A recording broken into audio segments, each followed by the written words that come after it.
Hello everyone, welcome back. It is now 2022. We are at the start of a new year. It's a new beginning. It's a chance to refresh ourselves and take a reset and basically have a new chance at everything we want to do.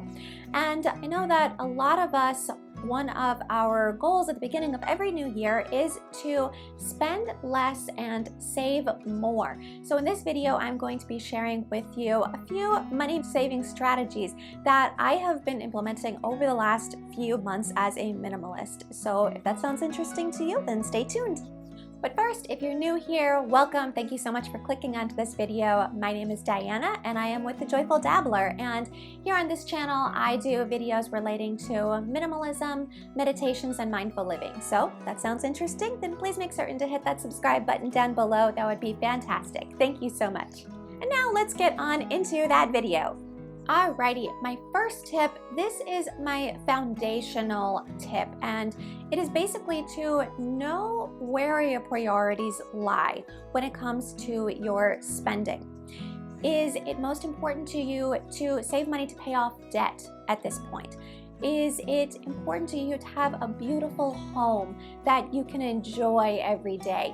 Is it important to have wonderful experiences and dine out in gourmet restaurants and have nice vacations? Is this what's important to you? Is it perhaps not any of these, but is it rather enjoying the day-to-day of everyday life? And basically, once you know what your priorities are, it's a good idea to keep this in mind as you go about your daily spending. So I'll use myself as a brief example. Out of the things that I just mentioned, at this point, what's most important to me is living everyday life in a better fashion and just being more joyful in everyday life and getting more fun out of it. And so as part of this, last year I quit my regular 9-to-5 job. I have a video about that. I will link it in the description down below, as well as put a card up in the screen here if you want to check more about that. But I quit my 9-to-5 job in favor of starting my own business and seeing if I could make it work, and this channel is a part of that. I'm living on a lot less now than I was bringing in before. But at the same time, every single day, I'm so much happier than I ever was before. It's worth more to me to be able to enjoy every single day and enjoy what I do. And I'm loving it, in all honesty. So since I am living off of less money and I'm therefore not able to save nearly as much if I were to make the same sorts of purchases that I made previously, I'm now being much more intentional with my budget and my purchases. So I'm spending much less of my money on things like dining out and entertainment activities and material possessions. I'm spending a lot more on necessities and things that are just much more important to me, like groceries, pet food, pet care, my weekly charity donations. Things like that are just much more important to me, as well as being able to live every day so much more happily. It's much more important to me than having that extra money in the first place to be able to spend on a bunch of random stuff. Alrighty, segueing into my second tip, this is to plan your expenditures in advance for each month and each week. Now, when you plan in advance, it allows you to be more intentional with your purchases. You know everything that you're going to be spending your money on in the upcoming week and the upcoming month. And when I'm talking about these type of expenditures, I'm talking not about your fixed expenses. I'm not talking about your rent, your utilities, things like that.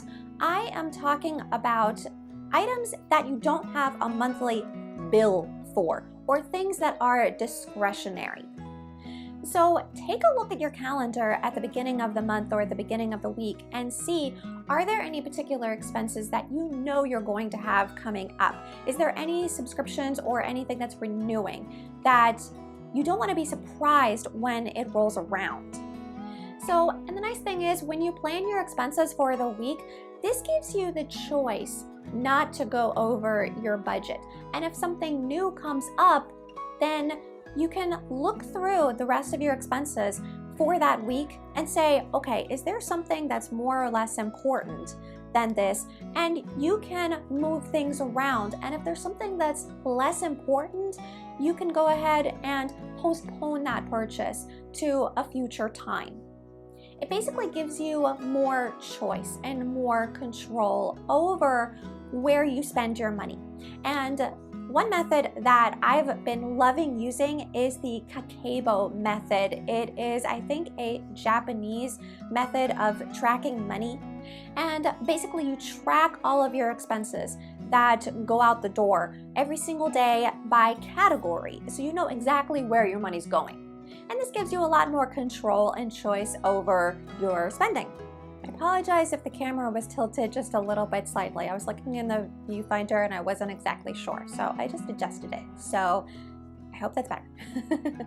So again, I'll use myself as an example with this second strategy. So this week in particular, I planned out my expenses. I knew exactly what I had coming up this week. So I had groceries, as I always do every single week. I had my weekly charitable donation that is so important to me not to miss. A pet food order coming from Petco I knew was coming on repeat delivery.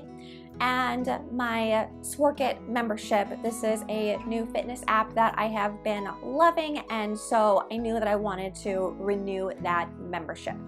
And that basically takes up all of the money that I would use for the week, saving a little bit extra. And in terms of my budget that I'm giving myself, just to let you know, I do put aside savings for myself first at the very beginning of the month.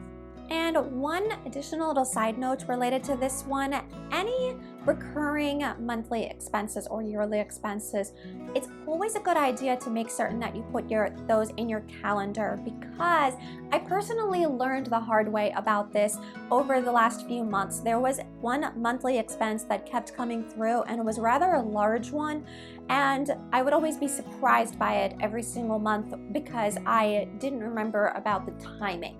And so I would always have to dip into the amount that I was setting aside for savings each month in order to cover that expense. So that's why I say always put all of your monthly and yearly subscriptions in your calendar so that you do not get caught off guard by them. Alrighty, my third tip, wow, I say alrighty a lot.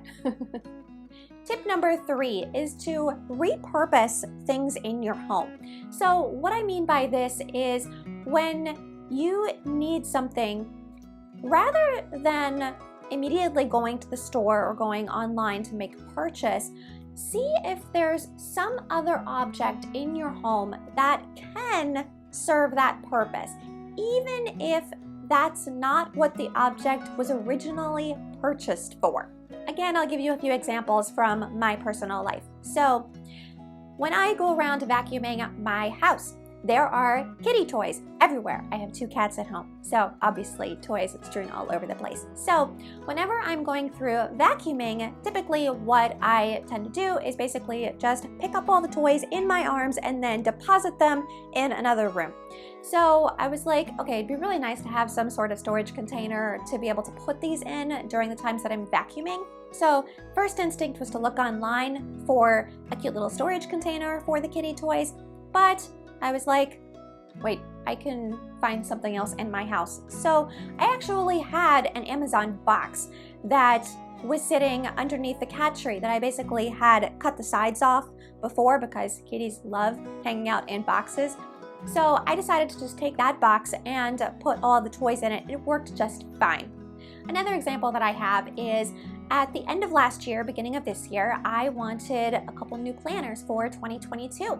And I did purchase one planner, and it was going to take a week to arrive. And I wanted to start planning out my spreads in the meantime. And so I was looking around my house and I found a couple notebooks that, like school notebooks, like, you know, those regular notebooks that you get for school.